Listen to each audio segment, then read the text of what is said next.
جو سچے ہیں، ایماندار ہیں، اور باقی سب اس ملک میں کچرا ہے. تو میں ان سے یہ بات کرنا چاہتا ہوں. اگر میری بات آپ کو فیئر نہ لگے تو بے شک آپ نہ مانیے گا، اگر میری بات فیئر ہو تو آپ اس پہ غور ضرور کیجیے گا.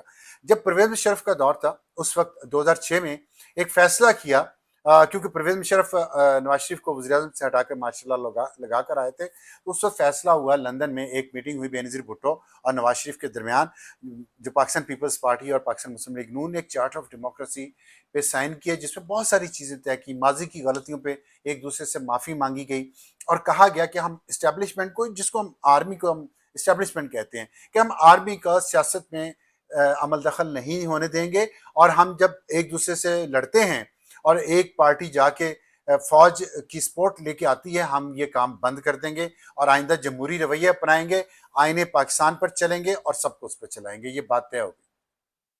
اس بات کے طے ہونے سے اس وقت پرویز مشرف اور ان کے جو ساتھی تھے، جن میں جنرل کیانی ہیں، جن میں جنرل پاشا ہیں، جنرل ظہیر الاسلام ہیں، جنرل طارق خان ہیں، یہ سارے اب ریٹائر ہو چکے ہیں.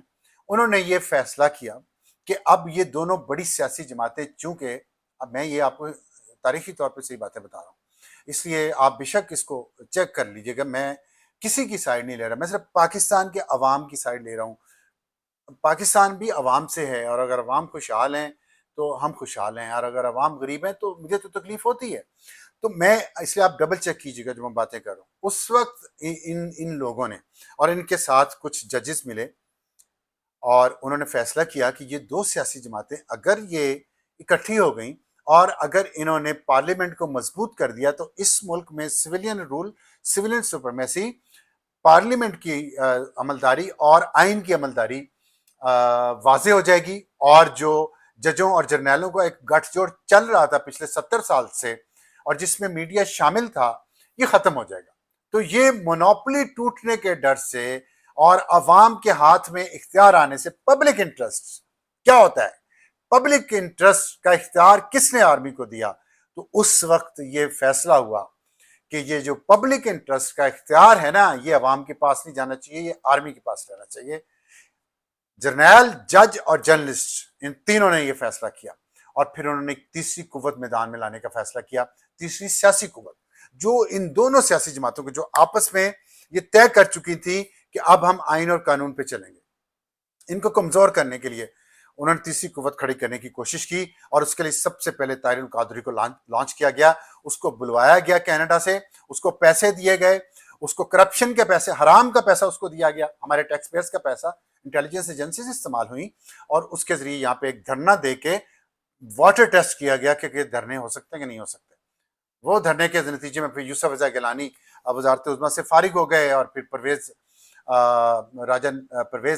وزیر اعظم بنے، اور وہ ٹینیور پورا ہوا، اگلے الیکشن ہوئے، اس پہ نواز شریف عمران خان کے پاس گئے اور ان سے طے کیا کہ ہم اس ملک کو آگے لے کے چلیں گے، مجھے 5 سال کا مینڈیٹ ملا ہے، آپ میرے ساتھ دیں، میں آپ کا ساتھ دوں، آپ کی کے پی میں حکومت بننے کی، حالانکہ آپ کی میجورٹی نہیں تھی، ہم نے کوئی رکاوٹ نہیں ڈالی، ہم نے آپ کا حق تسلیم کیا، آپ ہمارا حق تسلیم کے لیے آگے بڑھتے ہیں. آگے بڑھنا شروع ہو گئے. لیکن وہ جو کیڑا تھا ان جرنیلوں کا اور ججز کا اور ان جرنلسٹ کا، میڈیا ہاؤسز کا، جن کو آپ جانتے ہیں، ان سیٹھوں کو، سیٹھ تھے اس میں اور کچھ اینکرز تھے، ان کا کیڑا ختم نہیں ہوا تھا اس بات کا کہ یہ تو اس ملک میں پارلیمنٹ مضبوط ہوتی جائے گی، آئین مضبوط ہوتا جائے گا، پبلک انٹرسٹ مضبوط ہوتا جائے گا. لہٰذا ایک پوری مہم شروع کی گئی، اور اس مہم میں پھر طاہر القادری کو دوبارہ بلایا گیا، عمران خان کو اس کے ساتھ شامل کیا گیا، اور پھر یہاں پہ ایک دھرنا سیاست کا آغاز ہوا 2014 میں، جبکہ الیکشن ہوئے صرف 1 سال ہوئے تھے، اور ان الیکشنز پہ بہت زیادہ آبجیکشن نہیں تھی. حالانکہ پاکستان میں آج تک کوئی انتخابات صاف شفاف نہیں ہوئے، یہ بات میں مانتا ہوں اور ہم سب کو یہ ماننی چاہیے. جو 2024 کے الیکشن پہ اعتراض اٹھاتے ہیں انہیں یہ یاد رکھنا چاہیے کہ 2018 کے الیکشنز بھی دھاندلی زدہ تھے، جس میں عمران خان کو لایا گیا، اور اس دھاندلی زدہ الیکشن کے ذریعے عمران خان کو لایا گیا، پبلک انٹرسٹ کے خلاف لایا گیا، پبلک انٹرسٹ کو آرمی کے اختیار میں مزید دیا گیا. اور میں پہلے تھوڑی سی بات مکمل کر لوں تو اس طرف آتا ہوں. تو جب یہ ہوا تو پھر اس کے بعد ایک تیسری قوت کو بنانے کے لیے ہر کام کیا گیا، ہر ہتھ کنڈا آزمایا گیا، اس میں میڈیا سب سے آگے تھا. میڈیا جو تھا وہ پائلٹ پروجیکٹ تھا.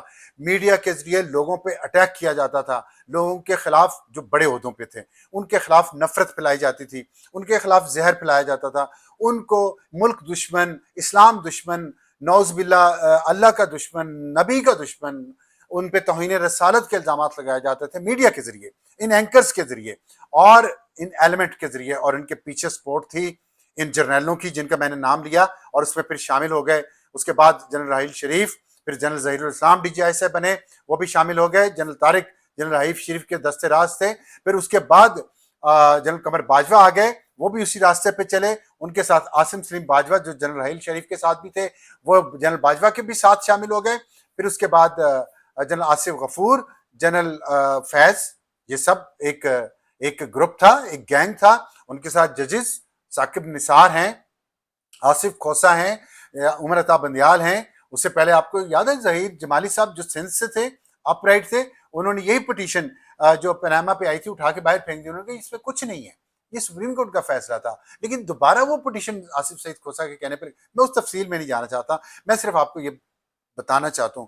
پھر جب وہ اس وقت کی حکومت کو کمزور کیا گیا, کیونکہ نواز شریف اس وقت سیاسی طور پہ مضبوط تھا اور پیپلز پارٹی بھی مضبوط تھی, اور دونوں کا چارٹر آف ڈیموکریسی کے ساتھ یہ طے تھا کہ جس کو کہا گیا باریاں لگا لی اپنی, تو باریاں نہیں لگنی چاہیے. کرپشن کرتے ہیں, کرپشن کا پیسہ آپس میں بانٹتے ہیں, اور وہی الزامات پچھلے 13 سال سے اس وقت خیبر پختونخوا کی حکومت پہ لگ رہے ہیں. پنجاب میں 5 سال حکومت رہی پی ٹی آئی کی, اس پہ لگے ہیں, اور 3.5 سال وفاق میں رہی, اس پہ بھی لگے ہیں کرپشن کے الزام. تو کہنے کا میرا مقصد یہ ہے کہ کرپشن کے الزامات جو بھی حکومت میں ہوگا, چاہے وہ پی ٹی آئی ہو, چاہے مسلم لیگ نون ہو, چاہے پاکستان پیپلز پارٹی ہو, سب پہ لگیں گے. لیکن اس وقت ایک مہم چلائی گئی اور پبلک انٹرسٹ کو چھیننا اصل مقصد تھا. یاد رکھیے گا, اصل مقصد کرپشن کے نعروں کا تھا پبلک انٹرسٹ کو چھیننا. کیونکہ جب 2013 کے الیکشنز ہوئے, اس وقت جب سروے ہوئے, تو جو ٹاپ کے 3 جو ایشوز سے عوام کو تنگ کر رہے تھے, اس میں سب سے پہلا ایشو تھا دہشت گردی کا.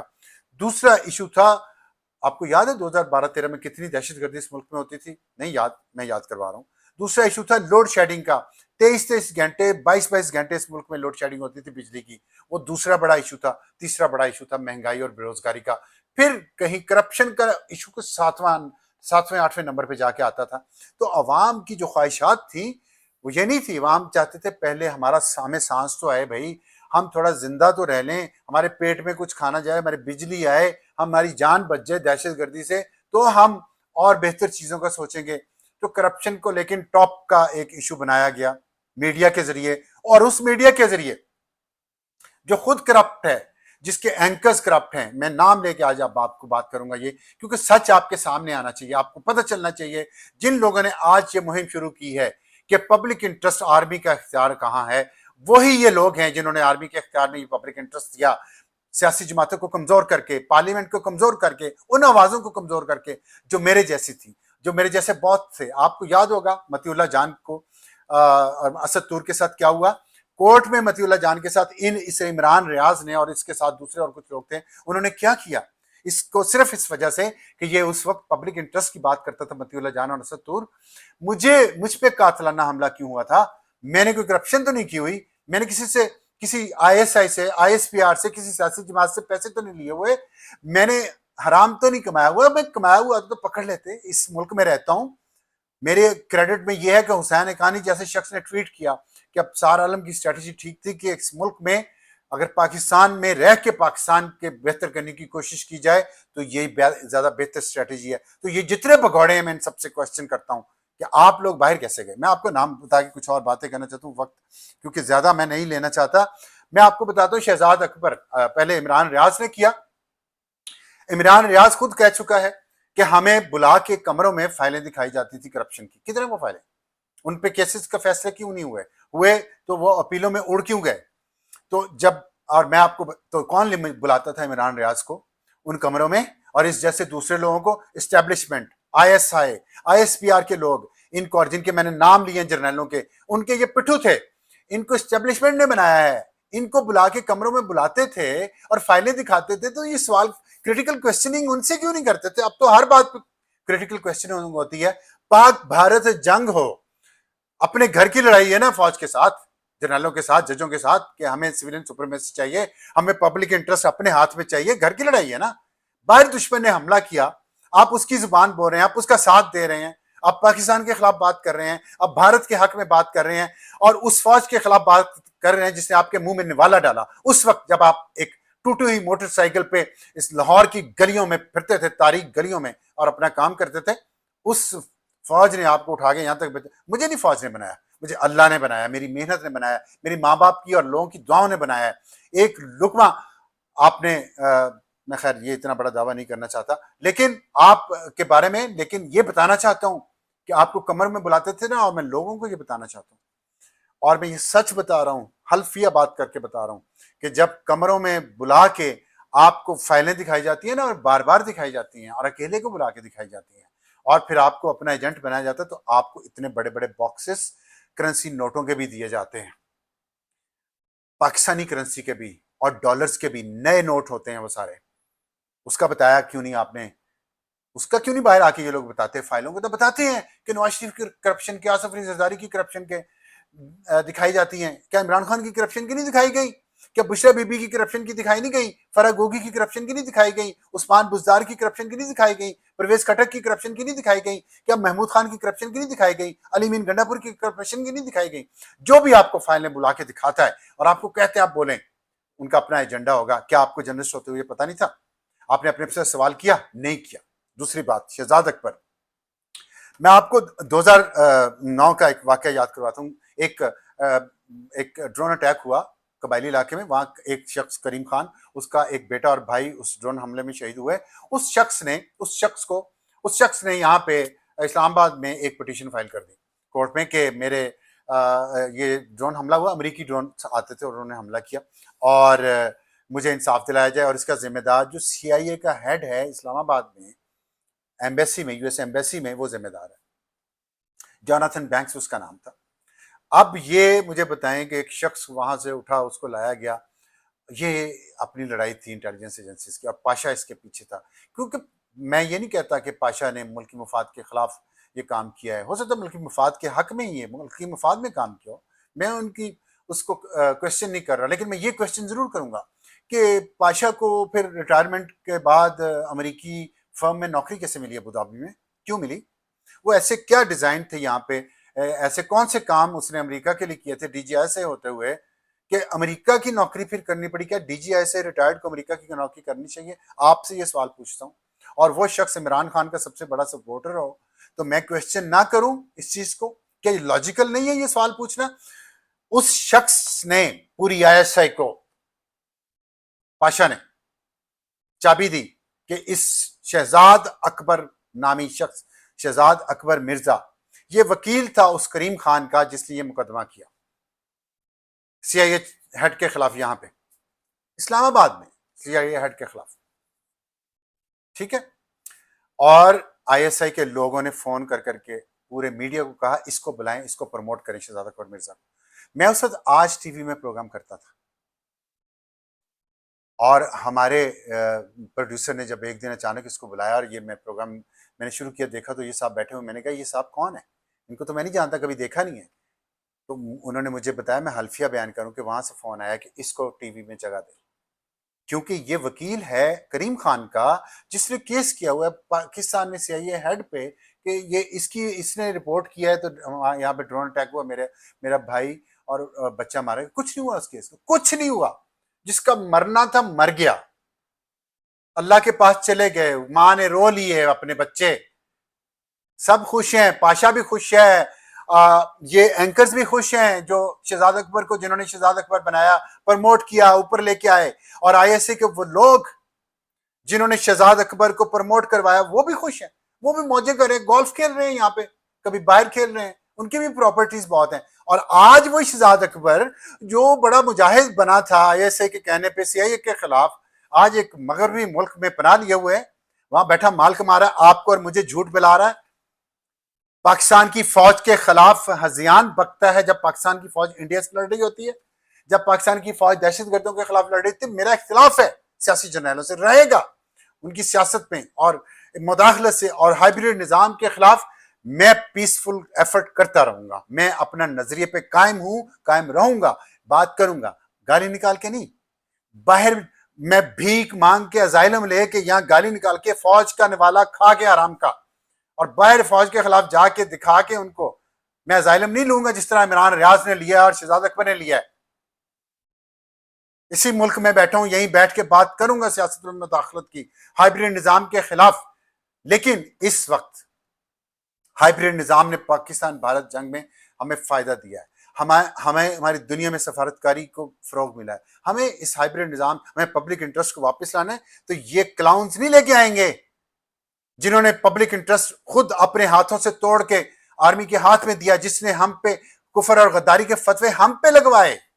میں ان جرنیلوں سے پوچھتا ہوں, ججز سے پوچھتا ہوں, ان اینکر سے پوچھتا ہوں, ان یوٹیوبر سے جو باہر جا کے بیٹھے ہیں ازائلم لے کے, کون غدار نکلا؟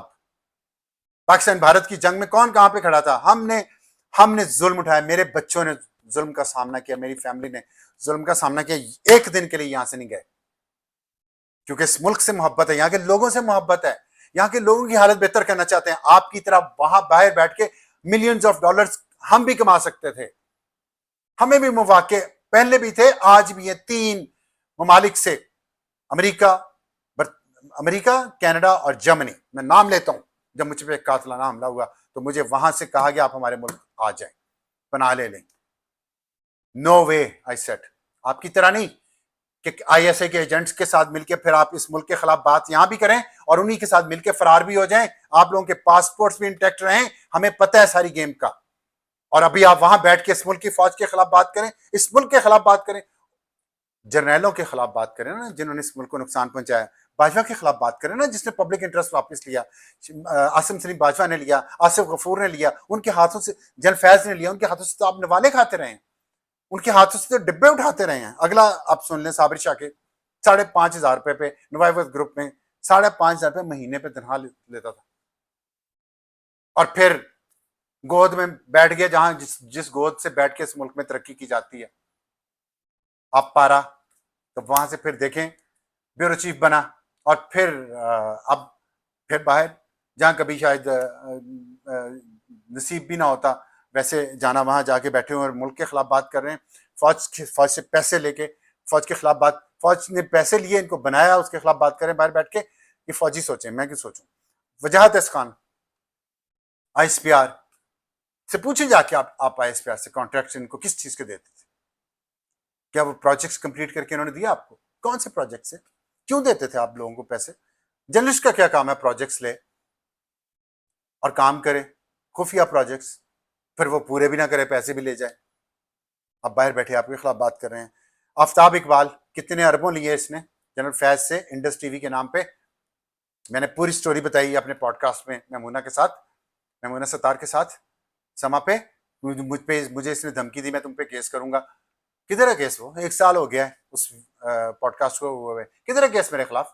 کیونکہ تم کرپٹ ہو, تم نے پیسے لیے, اس فوج سے لیے, آئی ایس آئی سے لیے, اور آج باہر بیٹھ کے پناہ لے کے فوج کے خلاف, پاکستان کے خلاف بات کر کے باہر بیٹھ کے آج یہ کوشچن تم لوگ کرتے ہو, پبلک انٹرسٹ آرمی کے اختیار میں کیوں تم لوگوں نے دیا ہے؟ آرمی کے اختیار میں یہ پبلک انٹرسٹ, ہمارے حقوق چین کے. اور پھر ڈاکٹر معید پیرزادہ, جس کو میرا اللہ مجھے معاف کرے, اور ہارون رشید کو بھی اللہ مجھے معاف کرے, ان کو میں لے کے آیا ہوں دنیا ٹی وی میں, ان کو میں نے اینکر بنایا, اور ان کیا 3 لاکھ روپیہ تنخواہ کے لیے معید پیرزادہ نے کس کے گھٹنے نہیں پکڑے دنیا ٹی وی سے 3 لاکھ روپے مہینے کی تنخواہ کے لیے. آج دیکھیں کہاں بیٹھا ہے, پھر گود میں چڑھ گیا.